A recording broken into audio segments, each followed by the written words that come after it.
नमस्कार, धर्म ज्ञान के दर्शकों का स्वागत है। मैं हूं आपके साथ कविता राणा। 21वीं सदी का भारत यानी आज का भारत क्या भविष्य में विश्व गुरु बन सकता है? क्या पहले की तरह सोने की चिड़िया बन सकता है? आज ये सवाल इसलिए क्योंकि जिस देश की आबादी 140 करोड़ हो, अब उसके सपनों के साकार होने का समय आ चुका है। जो कि देखिए पिछले 8 सालों से देश की कमान प्रधानमंत्री नरेंद्र मोदी के हाथों में है और इसलिए भारत के फिर से सोने की चिड़िया और विश्व गुरु बनने की इच्छा जागी है। इन सपनों में देखिए कितनी हकीकत है, इस पर भी हम बात करेंगे, लेकिन उससे पहले किस प्रकार भारत की मिट्टी से जुड़े लोग दुनिया चला रहे हैं, व्यापार का अध्यात्म से क्या गहरा कनेक्शन है और दुनिया को अभी तक भारत से क्या कुछ मिल रहा है, इसको लेकर बीजेपी नेता सुधांशु त्रिवेदी जी ने क्या कुछ कहा, पहले आप वो सुनिए। तो एक बार मुझे याद है कि एक टीवी डिबेट हो रही थी, तो उसमें यह हुआ कि अमेरिका ने मदद पाकिस्तान को रोक दी। तो वो पाकिस्तान की तरफ से एक पत्रकार महोदया बैठी थी, उन्होंने कहा जी आपको मदद की ज़रूरत होगी, हमें मदद की ज़रूरत नहीं है। तो हमने कहा जी हम अमेरिका से क्या लेते हैं ये इंपॉर्टेंट नहीं है, हम अमेरिका को क्या देते हैं। तो जैसा कि अभी वो बता रहे थे, गूगल का चीफ हमारा है, माइक्रोसॉफ्ट का चीफ हमारा है, पेप्सी की चीफ इंदिरा नूई इंडियन है, इससे पहले मास्टर कार्ड का चीफ इंडियन रह चुका है, सिटी बैंक का चीफ इंडियन रह चुका है, इतनी बड़ी बड़ी ग्लोबल कंपनीज के चीफ हमारे हैं। मैंने कहा आपके यहाँ भी बहुत सारे चीफ हैं, लश्कर तैयबा का चीफ है, जैश ए मोहम्मद का चीफ है, अलकायदा का चीफ होता है। मैंने कहा इतना बड़ा अंतर है कि हम 75 साल में कहाँ पहुँचे हैं कि अमेरिकन मल्टीनेशनल्स भारत में आती हैं टैलेंट हंट के लिए और अमेरिकन फौजें पाकिस्तान में जाती हैं टेररिस्ट हंट के लिए। कभी ओसामा बिन लादेन मारा जाता है एबटाबाद में, तो कभी पाकिस्तान के बॉर्डर पर अमन अल जवाहिरी मारा जाता है। और इतना ही नहीं, हम अमेरिका को सिर्फ इतना ही नहीं देते हैं। जैसा कि अभी मोहित जी कह रहे थे कि भाई मैं तो बिजनेस का व्यक्ति हूं, तो समाज, राजनीति, आध्यात्म, इस विषय पर तो मैं नहीं बोलूंगा। मैं तो बताता हूं कि बिजनेस और आध्यात्म का भी हमारे यहां कैसा कनेक्शन है। हम सब व्हाट्सएप यूज करते हैं, फेसबुक यूज करते हैं, तो उसका ओनर कौन है? Mark Zuckerberg. जो लोग आईफोन यूज करते होंगे पता होगा कि एप्पल का फाउंडर कौन था? Steve jobs. अब ये मार्क जुकरबर्ग ने खुद कहा कि एप्पल के फाउंडर स्टीव जॉब्स ने उनसे कहा था कि अगर जिंदगी में कभी इतना बुरा वक्त आ जाए कि तुम्हें लगे कि तुम्हारा कॉन्फिडेंस ही खत्म हो गया है, पूरी तरीके से हताश हो गए हो, तो ऐसा करना, भारत में जाना, वहां नैनीताल जिले में कैची में नीम करोरी बाबा का एक आश्रम है, वहां जाके तुम्हें एक नई ऊर्जा मिलेगी। और मार्क जुकरबर्ग ने कहा कि मैं आया, वो दौर जब आया और मुझे एक नया कॉन्फिडेंस मिला और जाके फिर मैंने नए सिरे से यह रचना प्रारंभ की। तो हम बिजनेस के साथ साथ हम यह भी देते हैं, तभी हमने कहा कि हम सोने की चिड़िया के साथ साथ जगत गुरु भी बनेंगे। यही हमारा भवितव्य है। सोने की चिड़िया, ये चंद शब्द आज भी पूरी दुनिया का ध्यान भारत की ओर खींचते हैं। आज हम आपको उस दौर में लेकर चलते हैं जब भारत सोने की चिड़िया हुआ करता था। भारत को सोने की चिड़िया का नाम इसलिए मिला क्योंकि इसकी पावन धरती हमेशा से धन संपदा से भरी रही।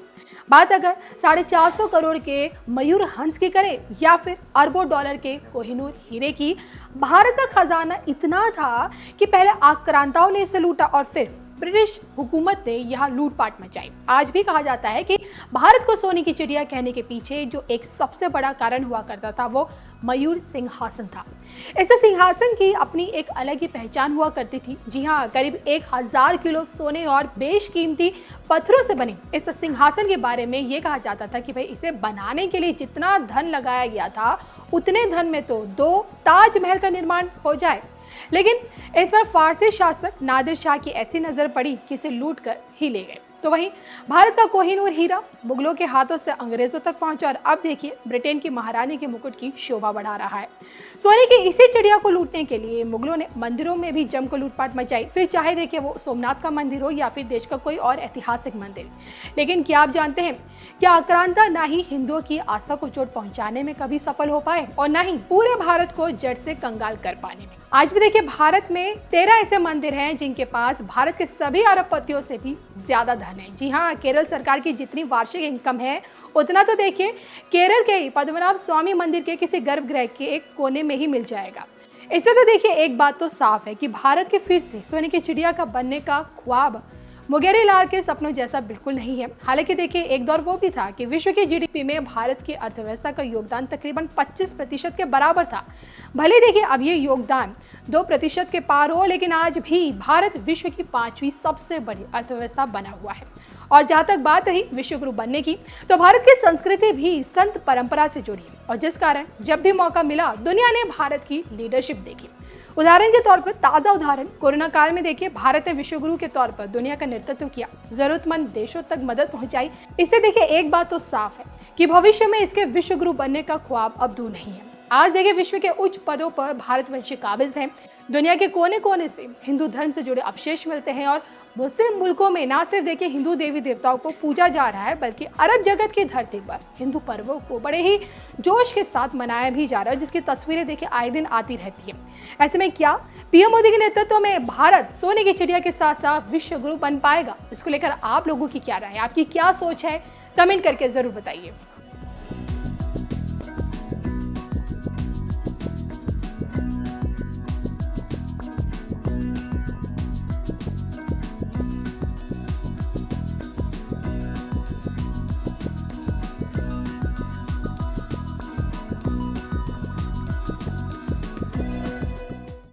परंतु इस अमृत काल से पहले हमें यह भी समझना होगा कि अमृत तो बाद में आता है, सागर मंथन में विष पहले आता है। बहुत सारा विष हमारे दिमागों में भरा हुआ है। जो अभी उल्लेख किया गया कि प्रधानमंत्री जी ने 5 प्रण कहे, तो पहला प्रण क्या था कि हमें विकसित राष्ट्र बनना। अब छोटी मोटी बात नहीं सोचनी, जिसके विषय मैंने बताया। दूसरा प्रण क्या था? गुलामी की हर चीज को छोड़ना है। और यह बात उन्होंने ऐसे ही नहीं कही। नॉर्मली सरकारें आती हैं, वो कहती हैं हमने इतने नए नियम और बना दिए। हमारी सरकार ने पिछले 8 साल में 1500 से लेकर 1800 पुराने नियम समाप्त कर दिए, जिनकी कोई जरूरत नहीं थी। और कैसे कैसे नियम? एक बार अमित शाह जी ने मुझे बताया कि जब वो गुजरात के गृह मंत्री थे, तो 1965 के युद्ध के समय क्या होता था कि पाकिस्तान अपनी तरफ से गुब्बारों के द्वारा कुछ पैम्फलेट्स भारतीय क्षेत्र में छोड़ देता था। उनका कहना था 2001 तक उसकी रिपोर्ट बन के आती थी कि इस हफ्ते कोई गुब्बारा या उसके द्वारा कोई पैम्फलेट भारत के क्षेत्र में नहीं लाया गया, और उसके लिए भी ड्यूटी लगी रहती थी। ये उदाहरण है कि कितने रिडंडेंट यानी कालबाह्य नियम भी थे, उन सबको समाप्त किया। उसके बाद आगे बढ़े तो जो पुरानी चीजें हैं रिडंडेंट हो गई हैं, उनको समाप्त करने की भी जरूरत थी। पर हमारे मन में विष कैसे भरा रहता है, मैं आपको एक उदाहरण देना चाहता हूं आप ही के क्षेत्र से। यहां अहिल्याबाई होलकर जी का पुण्य स्थान है। आपने अहिल्याबाई जी का नाम किसके नाम पे पढ़ा? अहिल्या जी के नाम पे पढ़ा। हम सब ने वो कहानी सुनी। गौतम ऋषि की पत्नी अहिल्या थी। इंद्र ने आकर संपर्क स्थापित कर लिया, इसलिए वो पत्थर बन गई। फिर भगवान राम के द्वारा उनकी मुक्ति हुई। कितना गलत है, महिलाओं के साथ कितना अत्याचार होता था, यही दिमाग में भरा हुआ है ना। पर आप में से किसी ने कभी ध्यान दिया कि अहिल्या शब्द और गौतम शब्द और राम शब्द का अर्थ क्या है? अहिल्या का अर्थ होता है जिसे हिलाया ना जा सके। देखिए, ये सब हमारे अंदर की चेतना के द्वंद्व का प्रकटीकरण है।